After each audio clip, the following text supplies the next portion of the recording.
Welcome everyone to a talkSPORT Boxing Insider special. We have a special one for you today because the Hitman Hatton is back. July 2nd, he's back in an exhibition fight against Marco Antonio Barrera, and I was lucky enough to catch up with Ricky Hatton. Why is he coming back? What for? I'm going to ask him all those wonderful questions, so make sure you subscribe because you don't want to miss this interview, and make sure, more importantly, you turn on your notification tab because we have so much exciting content coming your way.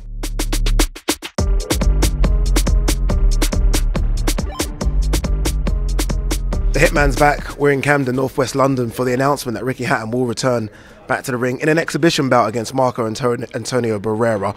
Ricky, before we talk about that fight, let's talk about what happened last night at Wembley. Tyson Fury, very, very good against Dillian Whyte, like a lot of people predicted, but maybe even better than some predicted.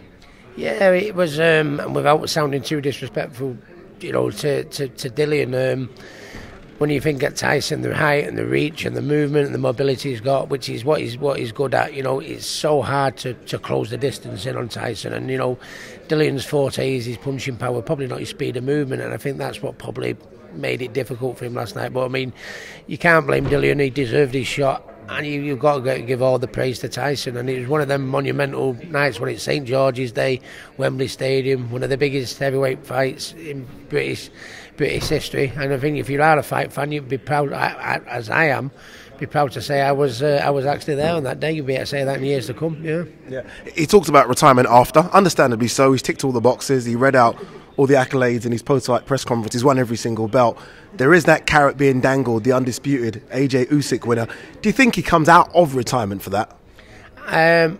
Personally, I've put two hats on here. As a friend, I'd like to see him retire because it's not nice seeing your man, your mate keep getting knocked on his ass and getting back up again, which he's done a few times, Tyson, now, which, it's been entertaining, but as a friend, I think, Tyson, but, he's got nothing more to prove now as a fighter, has he? But, I know what Tyson's like, he went in boxing to be the best. In many respects, he is the best, but he can't retire with that little question mark, over with AJ and Usyk, he may be saying he'll retire, but I can't see Tyson doing it, because knowing the man he is, he won't want to retire until he's ticked them boxes with Usyk and AJ. Yeah, a lot of money on the table, a lot of big fights on the table as well. I remember that photo of you and him famously, both of your shirts off. That was 4 or 5 years ago. Did you ever think that would see Tyson Fury do what he's doing now, considering the shape he was in 4 or 5 years ago? No, Tyson, I've got a lot in common. We're both fat lads. But we had the mental health problems, and we had periods in our life where we really, really struggled. And I actually said to Tyson last week, someone mentioned that picture, and the gentleman said to me, he said, if you look at a few years ago when you had a picture in the gym, we were messing about, and Tyson's got his top off, and he looks a mess, and I've got my top off and I look a mess. If you'd have turned around and said, hey, in 6 years' time he's going to be the undisputed champion of the world, and in 6 years' time Ricky would be doing an exhibition with Marco Antonio, but you'd never believed us, would it?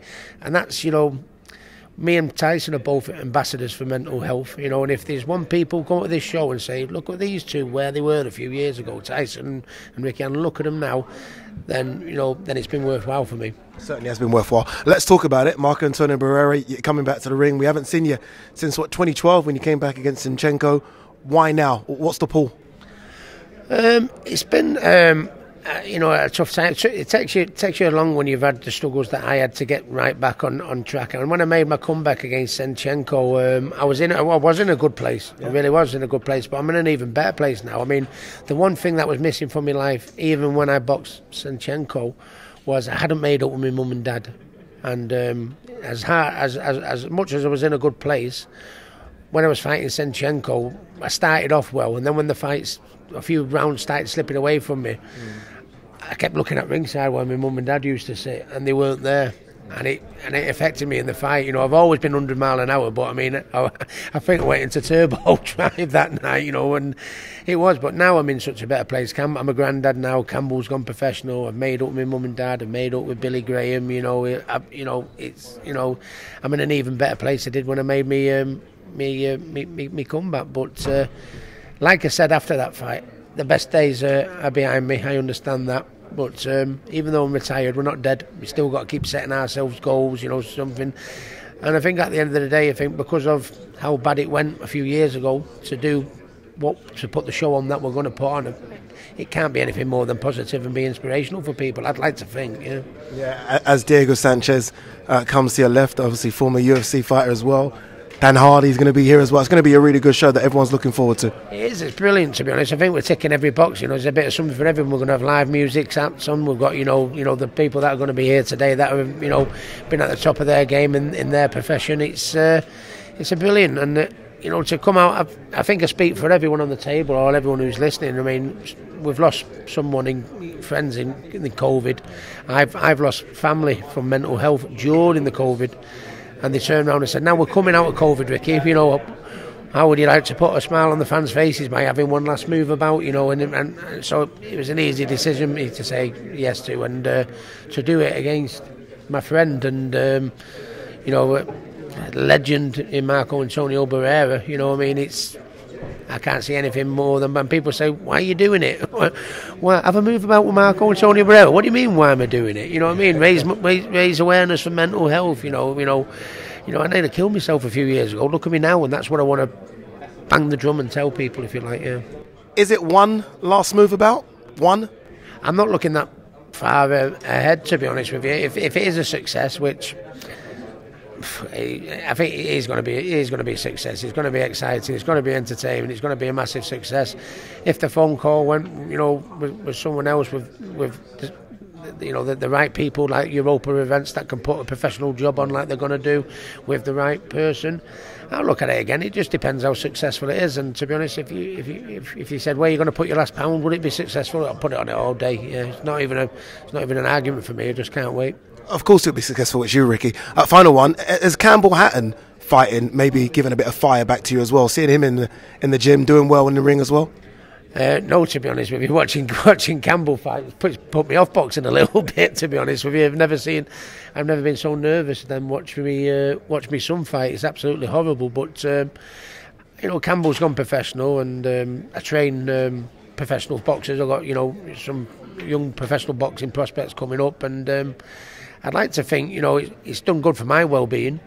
And I think me Campbell and, you know, my young boxers in the gym, when they can see how this 43-year-old man, how he's preparing himself, how he's knuckling down and he's getting his weight off and he's preparing and he's running and you know, and all that. I'd like to think I'm inspiring my professionals who are trained as well, you know, to be working alongside the coach and, you know, say, God, that's how you do it. Look at him, he's still doing that. 43, I've got to pull my socks up. You know, I think the whole event, there's nothing but positivity comes out of it from top to bottom, I think. Thank you so much for watching Ricky Hatton in good spirits. Big fight coming his way July 2nd. Remember, you can listen to that fight live on talkSPORT. If you love this type of content, I'm sure you do, make sure you hit that subscribe button. But more importantly, make sure you press that notification bell, because we've got loads of content coming your way, and I'm trusting that you don't want to miss a thing.